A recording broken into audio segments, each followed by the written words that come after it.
Boa noite. Inicialmente, eu gostaria de pedir desculpas pelo atraso. A gente teve alguns contratempos e a gente estava esperando mais uma pessoa. Meu nome é Caroline Bispo, eu sou coordenadora do Elas Existem e nós queríamos muito agradecer a cada um de vocês pela participação, pela presença, principalmente pelas doações, informar e lembrar que as nossas doações, a campanha de doação, ela é constante, não só nos nossos eventos. Então, se vocês tiverem remédio, medicamentos, absorventes, qualquer coisa para fazer para doação, vocês podem entregar aqui na CAART, que é aqui do lado, aqui mesmo nessa rua. Eu vou explicar um pouquinho para vocês sobre o Elas Existem, antes da gente começar a palestra.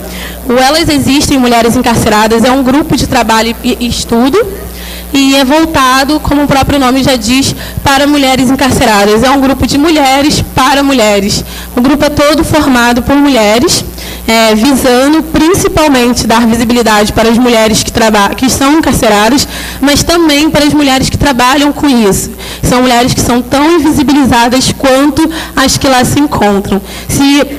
Então, o grupo ele é composto de 5 subgrupos. Tá? O primeiro subgrupo é maternidade no cárcere. O segundo subgrupo é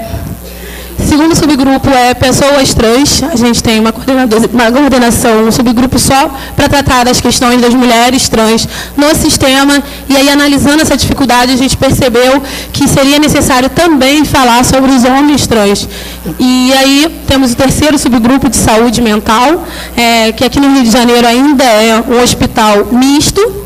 Nós não temos uma unidade psiquiátrica somente para mulheres, então ele ainda é misto. Então a gente para analisar que em 1936 foi formada a primeira prisão feminina, mas a gente ainda tem no Rio de Janeiro unidades mistas. O quarto subgrupo é com relação às portas de entrada. É a porta de entrada no sistema prisional, que é a cadeia pública.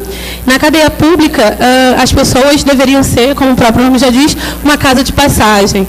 Contudo, elas acabam ficando, e na cadeia, diferentemente do presídio, tem menos benefícios ainda. O horário de visita é reduzido, não tem como remir a pena porque não tem pena.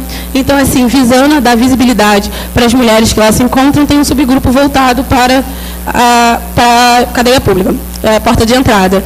Nosso quinto subgrupo é de meninas em privação de liberdade. A gente trata das adolescentes em conflito com a lei. Quando a gente pensa em adolescente em conflito com a lei, a gente é voltado para o menor da rua, né? Então, a gente quer acabar com esse estigma, dar essa visibilidade para as meninas que lá se encontram. E aí eu quero fazer uma ressalva e um agradecimento para o coletivo Em Silêncio, que aqui se encontram. É um coletivo de dança voltado para a dança corporal, e eles vão fazer um trabalho com a gente lá, com as meninas em privação de liberdade. E esse é o Elas Existem. A gente pede para que vocês curtam a nossa página, para que sempre estejam conosco na questão das doações, nas nossas campanhas. E aí, para dar entrada, para dar início, eu vou chamar aqui o Rodrigo... Não.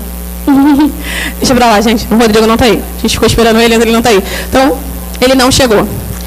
Então, eu vou passar para a Tayla.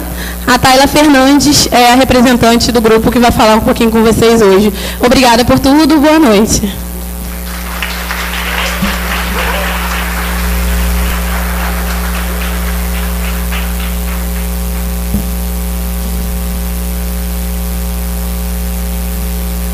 Boa noite a todos e todas. É uma satisfação enorme ver esse auditório lotado, assim, tantas pessoas interessadas nesses temas tão complicados, né, e também tão invisibilizados na nossa sociedade. Antes de mais nada, eu gostaria de já chamar os nossos palestrantes de hoje para comporem a mesa. A professora doutora Vitória Sulock, professora de Teoria do Direito da PUC-Rio.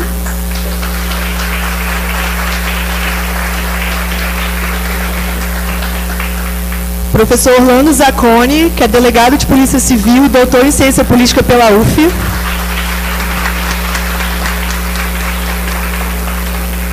Professora Vanessa Diniz, que é psicóloga e mestre em Psicologia Social pela UF.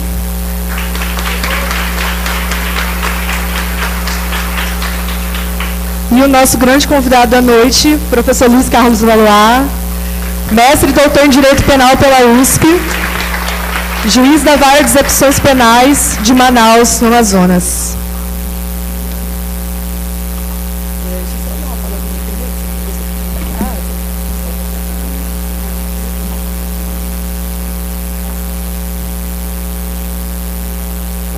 Só para abrir os trabalhos, antes de passar a palavra aos palestrantes, né? O primeiro evento que eu participei do Elas Existem, no nosso coletivo, a quem eu muito agradeço, inclusive, por terem me acolhido, né, junto. Nesse primeiro evento, nós discutimos maternidade no cárcere. E eu lembro até hoje que, nesse dia, algumas meninas recitaram poemas, algumas meninas cantaram. E eu lembro especialmente da Renata Shaw, que está aqui.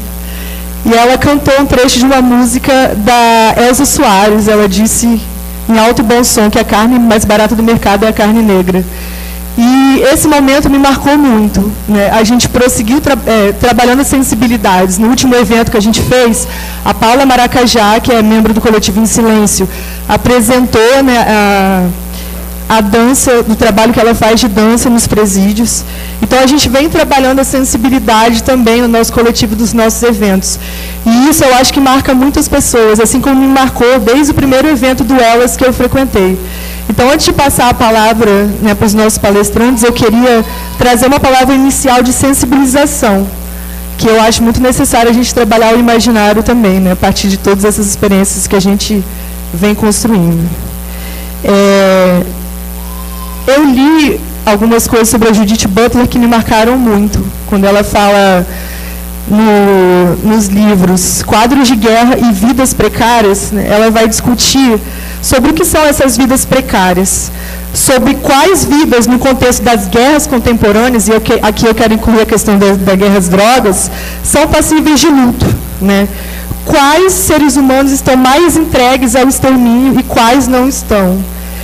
Frente a quais extermínios a gente se indigna mais e frente a quais a gente não se indigna. E aqui eu tomo até emprestado o título da obra do professor Orlando Zacconia, né? Quem são esses indignos de vida? Então, o foco da Judith Butler nessas obras, na verdade, não é a questão da guerra às drogas, mas eu estou estendendo esse raciocínio porque quando ela fala em quadros de guerra, ela estende a noção também de quadros. Ela fala de quadros como enquadramento teórico, mas de quadro também como efetivamente um quadro, pinturas e fotografias. E aqui vem a questão da sensibilização. Infelizmente, eu não pude colocar as imagens aqui como eu gostaria, né, por questões técnicas e tudo, mas eu gostaria que vocês imaginassem agora algumas imagens que vêm à cabeça de vocês quando vocês pensam em guerra às drogas, quando vocês pensam em prisão, quando vocês pensam em extermínio, sobretudo da juventude negra e da juventude pobre.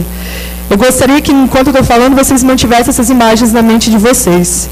Então, a Judith Butler, nesse livro, ela vai dialogar com a Susan Sontag, que é ativista de direitos humanos e fotógrafa. E aqui a gente tem uma fotógrafa também, ativista de direitos humanos, né, fazendo a cobertura do evento.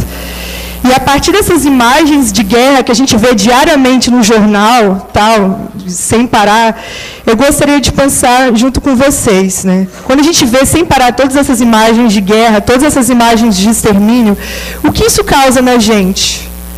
De tanto ver essas imagens e essas reportagens, de tanto ouvir falar sobre pessoas mortas, sobretudo nas comunidades, pessoas pobres que às vezes morrem sem terem seus nomes reconhecidos, né?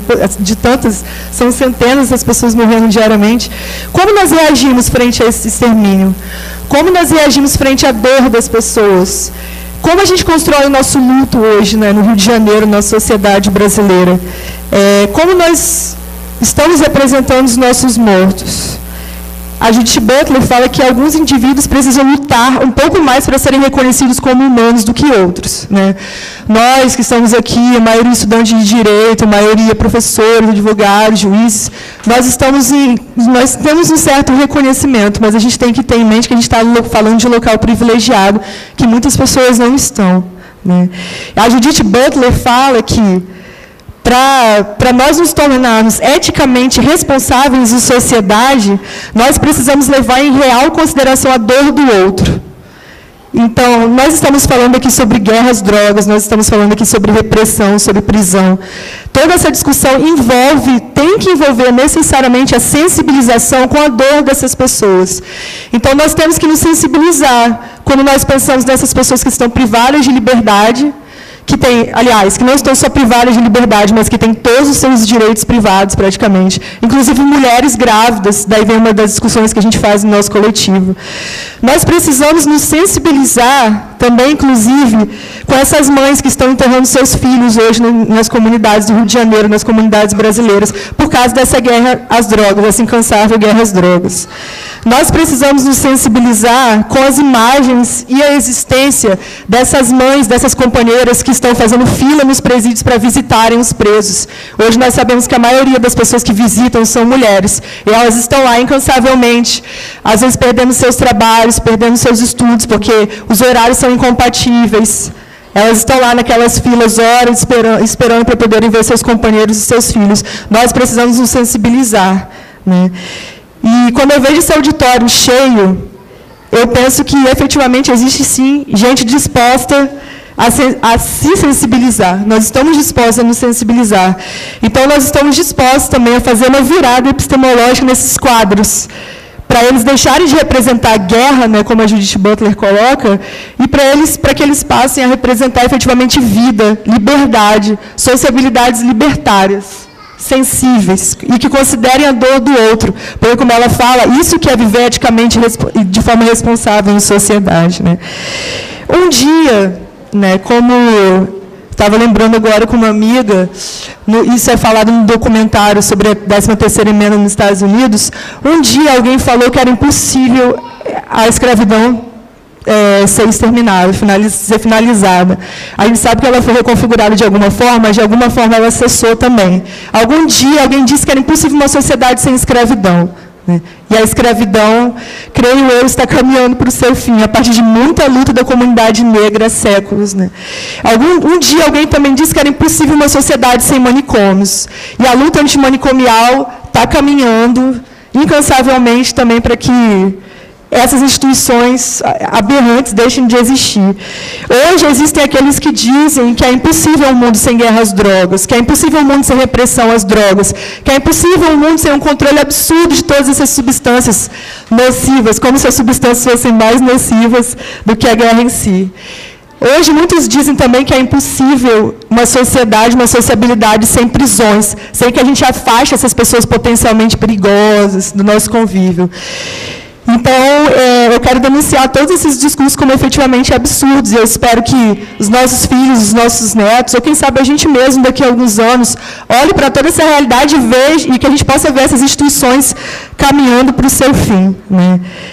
Então, eu gosto de acreditar, e eu acredito que se vocês estão aqui, vocês também acreditam, que é efetivamente possível uma vida em sociedade sem guerra às drogas, sem causa de tantas mortes por causa de proibição de substâncias, né? E, enfim, vamos falar aqui pela vida também, né? Por uma sociabilidade que considere a dor do outro e pela vida, pela consideração da dor e da vida das pessoas. Muito obrigada.